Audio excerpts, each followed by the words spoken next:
नमस्कार दोस्तों, आप देख रहे हैं राधा ब्लॉग।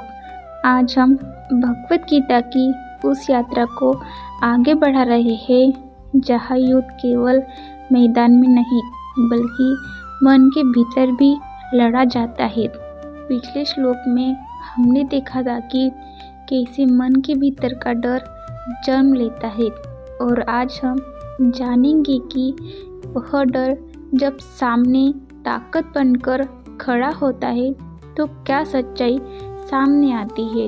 तो चलिए आगे बढ़ते हैं और समझते हैं गीता का गहरा ज्ञान एक और श्लोक के साथ। पश्यता पांडुपुत्राणामाचार्य महति चमुम व्यूढो द्रुपदपुत्रेण तव शिष्येन धीमता। दुर्योधन अब द्रोणाचार्य के सामने खड़ा था। उसकी आंखों के सामने केवल एक सेना नहीं थी बल्कि अपने ही डर का प्रतिबिंब था। वह जिस ताकत के भरोसे वर्षों तक अटकता रहा उसी ताकत को पहली बार हिलते हुए महसूस कर रहा था। सामने पांडवों की विशाल सेना थी और वह जानता था कि यह कोई साधारण व्यवस्था नहीं है। यह किसी साधारण योद्धा की रचना नहीं थी बल्कि द्रुपद के पुत्र धृष्टद्युम्न द्वारा रचाई गई वह युद्ध संरचना थी जिसने उनके भीतर एक अनजानी बेचैनी जगा दी थी। वह द्रोण से कहता है, गुरुदेव देखिए पांडुपुत्र की इस विशाल सेना को जिसे आपके ही शिष्य ने कितनी बुद्धिमत्ता से सजाया है। बाहर से यह वाक्य सम्मान का लगता है पर भीतर से यह एक ताना भी था, एक दबा हुआ आरोप भी। दुर्योधन के शब्दों में भय भी था और चालाकी भी। वह गुरु को याद दिला रहा था कि सामने जो सेना खड़ी है उसे उसी के शिष्य ने तैयार किया है। यह बात उसके मन का द्वंद्व दिखाती है। वह हार से डरता भी है और उस डर का द्वेष दूसरों पर भी डालना चाहता है। यही से यह श्लोक हमारे जीवन को एक बहुत गहरी सीख देता है। इंसान जब असुरक्षित महसूस करता है तो वह खुद को बचाने के लिए दूसरों को जिम्मेदार ठहराने लगता है। वह अपने भीतर झांकने की बजाय बाहर उंगलियां उठाने लगता है। दुर्योधन भी यही कर रहा था। वह यह स्वीकारने को तैयार ही नहीं था कि उसके भीतर भय है, इसलिए उसने उस भय को एक राजनीतिक चाल में बदल दिया। यह दृश्य केवल महाभारत का हिस्सा नहीं है, यह हमारे रोजमर्रा के जीवन का सच है। जब हम खुद कमज़ोर महसूस करते हैं तब हम किसी पर दोष मढ़ते हैं। हम कहते हैं परिस्थितियाँ खराब है, लोग सही नहीं है, मेरे साथ हमेशा गलत होता है। पर बहुत कम लोग यह स्वीकार करते हैं कि कई बार असली कमजोरी हमारे अपने मन में होती है। दुर्योधन का यह वाक्य हमें यह भी दिखाता है कि ज्ञान और बुद्धिमत्ता का सही और गलत उपयोग कैसे होता है। धृष्टद्युम्न ने अपनी बुद्धि का उपयोग धर्म के साथ खड़े होने के लिए किया था। वही दुर्योधन उसी बुद्धिमत्ता को खतरे के रूप में देख रहा था। जीवन में भी अक्सर ऐसा होता है। जो व्यक्ति सही राह पर चलता है वह हमें खतरनाक लगने लगता है और जो हमारी हाँ में हाँ मिलाता है वह हमें अपना लगने लगता है। इस श्लोक का सबसे गहरा भाव यही है कि जब हमारे भीतर अहंकार होता है तब हम सच्चाई को भी संदेह की नज़र से देखने लगते हैं। दुर्योधन के लिए समस्या पांडव नहीं थे, समस्या उनका धर्म के मार्ग पर खड़ा होना था। सही इंसान अक्सर गलत इंसान की आंखों में दुर्योधन बन जाता है। यही जीवन का सबसे बड़ा विरोधाभास है। अगर हम इस श्लोक को अपने जीवन में उतारे तो यह हमें सिखाता है कि हमें अपनी कमजोरियों से भागना नहीं चाहिए। डर को स्वीकार करना कमजोरी नहीं बल्कि ताकत की सबसे पहली निशानी है। जो व्यक्ति अपने डर को मान लेता है वही वास्तव में उसे जीतने की ओर पहला कदम बढ़ाता है। दुर्योधन की तरह अधिकांश लोग अपने भीतर के डर को किसी और के सिर पर डालकर राहत महसूस करते हैं, पर वह राहत अस्थायी होती है। असली शांति तब आती है जब हम खुद के भीतर झांक कर कहते हैं, हाँ मैं डरा हुआ हूँ और मैं इस डर से बाहर निकलना चाहता हूँ। यह श्लोक हमें ये भी सिखाता है कि गुरु और मार्गदर्शक का स्थान हमारे जीवन में कितना महत्वपूर्ण है, पर मार्गदर्शक तभी सही दिशा दे सकता है जब हम सच्चे मन से सवाल करें। दुर्योधन ने सवाल नहीं किया बल्कि संकेत दिया, आरोप लगाए और चाल चली, इसीलिए उसका मन स्थिर नहीं हुआ।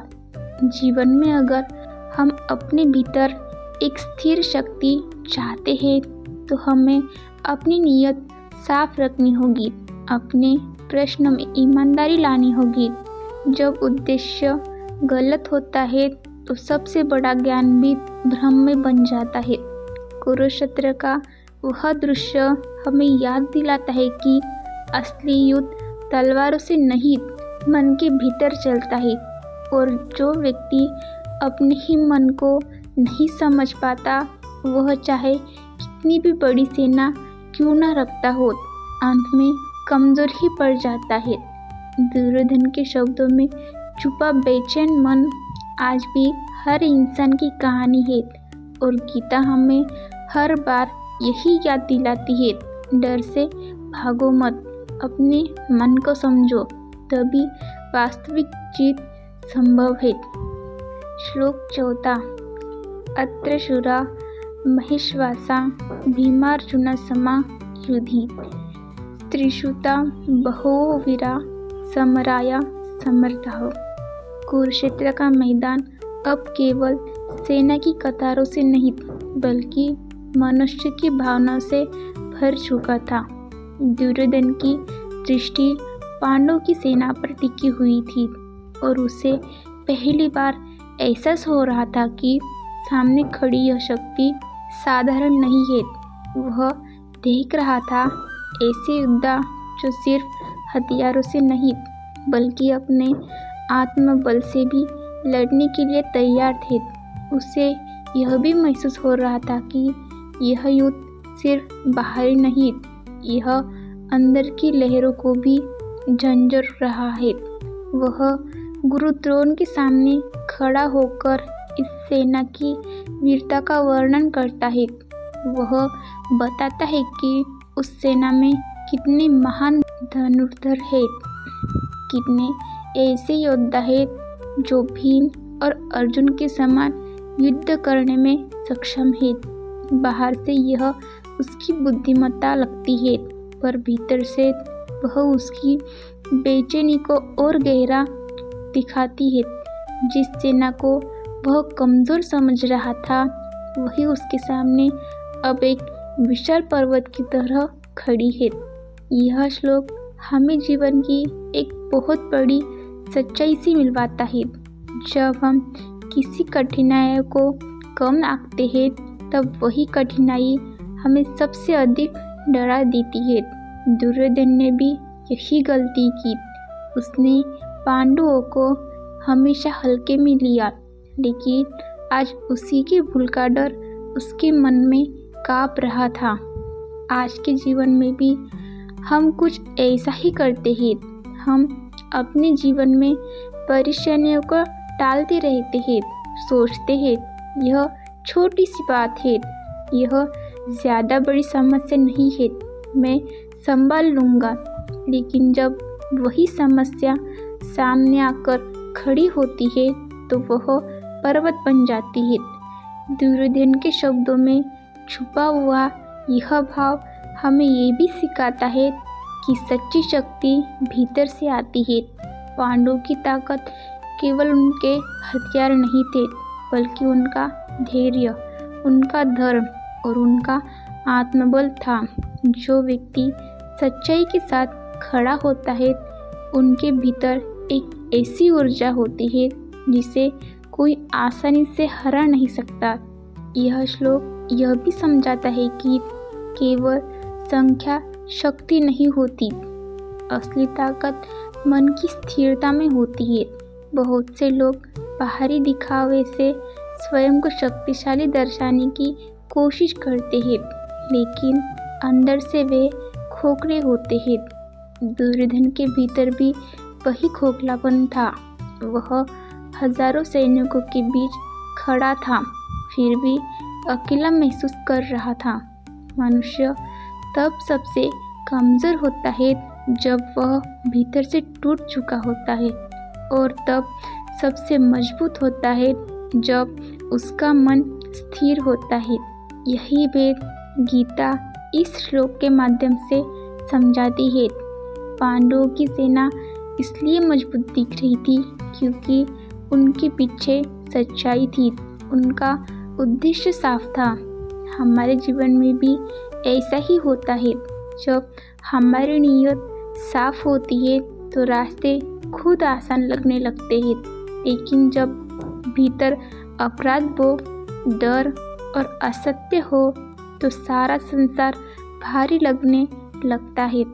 यह श्लोक हमें ये भी सिखाता है कि हमें किसी को भी कभी कमज़ोर नहीं समझना चाहिए। जो शांत दिखता है, हो सकता है उसके भीतर अपार शक्ति छुपी हो। जो साधारण दिखता है, हो सकता है वह सबसे बड़ा योद्धा हो। पांडवों ने कम बोलकर पर सही रास्ता चुनकर अपनी ताकत दिखाई थी। दुर्योधन के मन में उठ रही लहरें आज हर इंसान के दिल की कहानी है। जब हम दूसरे की ताकत देखकर घबरा जाते हैं, तब हमें अपने भीतर झांकना चाहिए। मैं क्यों डर रहा हूँ? मेरे भीतर कौन सा कमज़ोर हिस्सा है? यही आत्मचिंतन हमें मजबूत बनाता है। कुरुक्षेत्र का यह दृश्य आज भी हर व्यक्ति के जीवन में घटता है। फर्क सिर्फ इतना है कि युद्ध का मैदान बदल गया है। आज वह दफ्तर हो सकता है, परिवार हो सकता है, समाज हो सकता है, या फिर हमारा अपना मन हो सकता है। पर संघर्ष वही है, अंदर और बाह्य का। गीता का संदेश यह बेहद स्पष्ट है। जिसके पास आत्मबल है, उसी के पास असली शक्ति है। जिसके पास सत्य है, वही वास्तव में अजीत है। और जो इन दोनों से जुड़ा हुआ है, उसे कोई भी युद्ध हरा नहीं सकता। दुर्योधन केवल एक राजा नहीं था, वह हर उस इंसान का प्रतीक है जो बाहर से मजबूत और अंदर से डरा हुआ है। और पांडवों की सेना हर उस शक्ति का प्रतीक है जो धर्म के मार्ग पर चलने से जन्म लेती है। यह श्लोक हमें याद दिलाता है कि जब कठिनाइयाँ सामने हो तो उससे नज़र मत चुराओ, उसे देखो, समझो और अपने भीतर की शक्ति से उसका सामना करो, क्योंकि वास्तविक योद्धा वही है जो बाहर नहीं भीतर भी जीतता है। राधे राधे।